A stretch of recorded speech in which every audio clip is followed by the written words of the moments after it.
안녕하십니까, 마이클입니다. 예. 오늘 이렇게 카메라를 켠 거는 어저께 올라간 테일러 커피 편에 조금 첨언 같은 거를 하려고 이렇게 카메라를 켰고요. 테일러 커피가 싱글 라인이 되게 좋다고 제가 말씀은 드렸는데 이거를 어떻게 표현해야 될지를 몰라서 이제 설명을 하려고 이렇게 카메라를 켰습니다. 테일러 커피 같은 경우는 싱글을 굉장히 잘 뽑죠. 싱글을 굉장히 잘 볶아내고 잘 표현할 줄 알고 그렇게 합니다. 그런데 이제 그 로스터리 같은 경우는 저는 두 가지 목적이 있다고 봐요. 두 가지 목적 중에서 첫 번째는 테일러 커피처럼 대량으로 로스팅하는, 그리고 대량으로 로스팅해서 자기들도 쓰고 납품 위주를 이렇게 위에서 커피를 뽑고, 그리고 이렇게 마치 미국의 그런 커피 로스터리와 같은 데가 있고, 요즘은 이제 한참 뜨고 있는 로우키 같은 데가 있고, 이렇게 두 가지 정도로 보시면 될 것 같아요. 그러니까 저는 항상 말씀드리는 거는, 맛있는 커피를 본다면 생두 단계에서 자라는 집, 원두 단계에서 자라는 집, 추출 단계에서 자라는 집, 이건 각각 나뉠 것 같다, 이렇게 생각을 합니다. 테일러 커피는 생두를 전문적으로 하는 회사는 아니고, 생두를 몇 가지는 낙찰받아서 가져오긴 또 하지만 기본적으로는 생두 회사에서 테일러 커피도 자기들이 원하는 것들을 그날 뽑고 이렇게 하는 경향이 큽니다. 대체적으로 미국 회사들이 지향하고 있는 바가 이 정도죠. 미국 회사들도 이제는 많이 커져가지고 생두 단계에서 엄청나게 지금 잘하고 있다는 점 말씀을 드려보고 싶어요.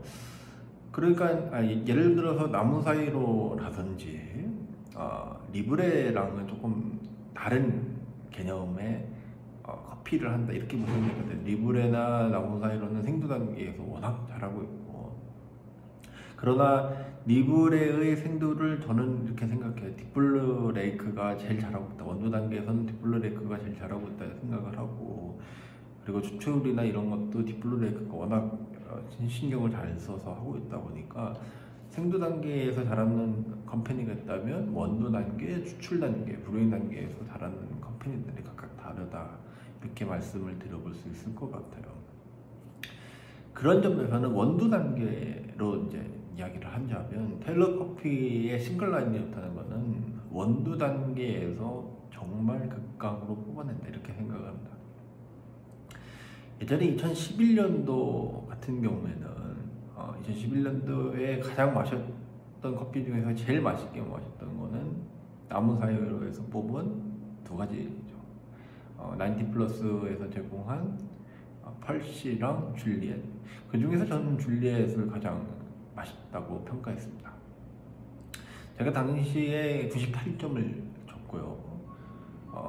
펄시 같은 경우는 95점 정도, 96점 정도를 줬던 것 같아요. 그리고 나무 사이로에서 이렇게 제공했던 커피들이 비싸긴 했어도 굉장히 맛있었다, 이렇게 느낍니다. 물론 이제 품종은 그때 당시에 게이샤였고요. 그런데 이제 저는 이렇게 생각을 해요.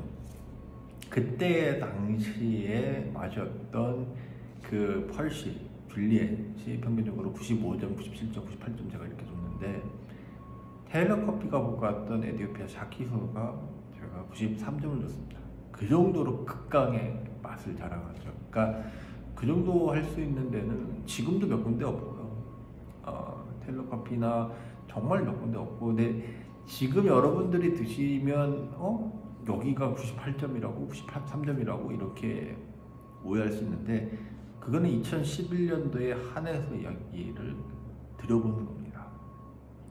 물론 지금 샤키소나 이런 것들, 예를 들어서 제가 좋아하는 페루 같은 경우는 워낙 10년 전에 비하면 말도 안 되게 커피가 좋아졌고, 그리고 진짜 말도 안 되게 커피들이 막 좋아지는 그런 데가 있어요. 콜롬비아 같은 경우는 진짜 말이 안 되거든요. COE 같은 게 막 나오고, 파라에서 구이 농장이 막 발효하고 막 여기에 막 미쳐 있잖아요. 그러니까 가양이다 아니다 이걸로 논쟁할 게 아니라 진짜 맛으로 한번 생각해 봤을 때 저는 그렇게 생각하는 게 농장들이 좀 더 조금씩 더 좋아지고 있고 사람들이 이제 와인하고 많이 비교를 하는데 와인하고는 좀 비교하기가 어려운 지점은 바로 그런 것 같다는 생각이 듭니다.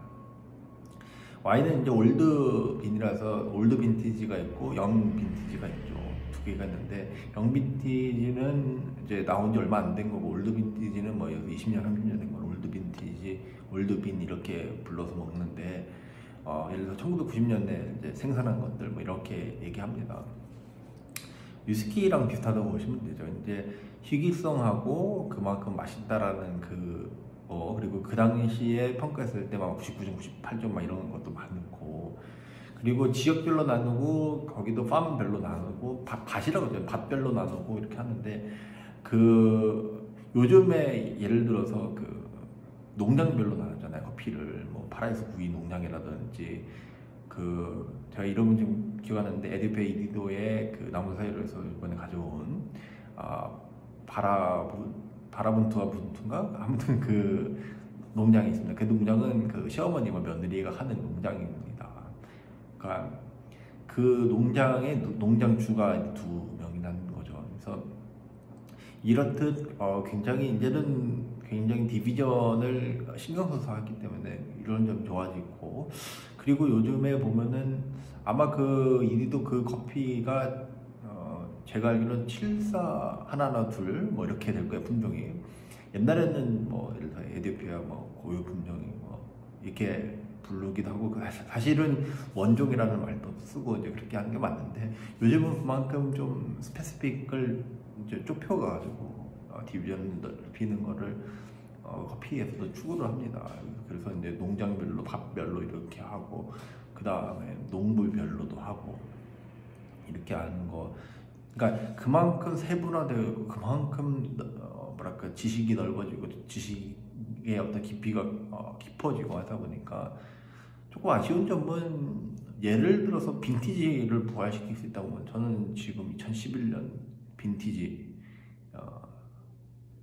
게이샤 중에서도 펄시, 줄리엣 펄시 이쪽 라인들을 라인 플러스에서 굉장히 이제 잘했는데 10년 만에 뭐 맛이 완전히 달라졌죠. 그러니까 근데 지금은 그에 비해서 예를 들어 페루 이런 거 보면 기가 막히죠. 뭐 페루 뭐 말도 못하고 정말 좋거든요. 엄청 막 그 화사함이 폭발하고 그리고 파라이스 구이에 대한 호불호가 있지만 파라이스 구이 저희 커피 마이크에서 쓰는데 엄청나죠. 그 정도 화사함을 낸다 이거죠. 그러니까 뭐 그런 거라든지 옛날에 디카페인 못 먹을 정도로 디카페인 맛없었거든요.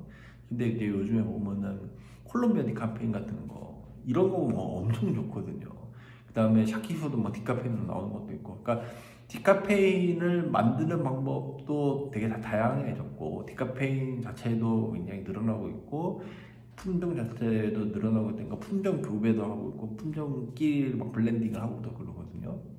근데 이제 저는 이제 이런 커피가 발전하는 것은 굉장히 좋다고 생각하는데 한 가지 좀 아쉬운 점은 뭐냐면 이제 아까도 말했듯이 74 하나 둘 이런 이야기는 일반인들 단계에서 이야기를 해주면 안 된다고 생각해요. 유튜브에서 저는 웬만하면 그 얘기를 안 하려고 하고 제가 가끔 이렇게 좀 헷갈리긴 한데 지금 정정을 하면 아까 바라분투와 분투라는 시어머니의 며느리 커피 있지 않습니까? 근데 그런 것들은 존중해줘서 제가 좀 이름을 외워야 되는데 좀 까먹었습니다. 이제 그런 것들은 이제 저희가 이제 말을 해줘야 되는 게 맞고 현 지역이 에디오피아의 이디도다. 에디오피아의 예를 들어서 예가제프의 구찌 아니면 구찌 지역의 샤키소다. 예가제프의 이디도다 이렇게 표현해 주는 것이 조금 더 일반인들에게 전달을 할 때는 좋다고 생각합니다. 마셔보고 그 다음에 이야기를 해주는 게 좋다고 생각하고요. 그 다음에 제가 특별한 커피들 있으면 또 소개를 한번 해드려 보겠습니다. 오늘은 여기까지 하겠습니다. 고맙습니다. 안녕.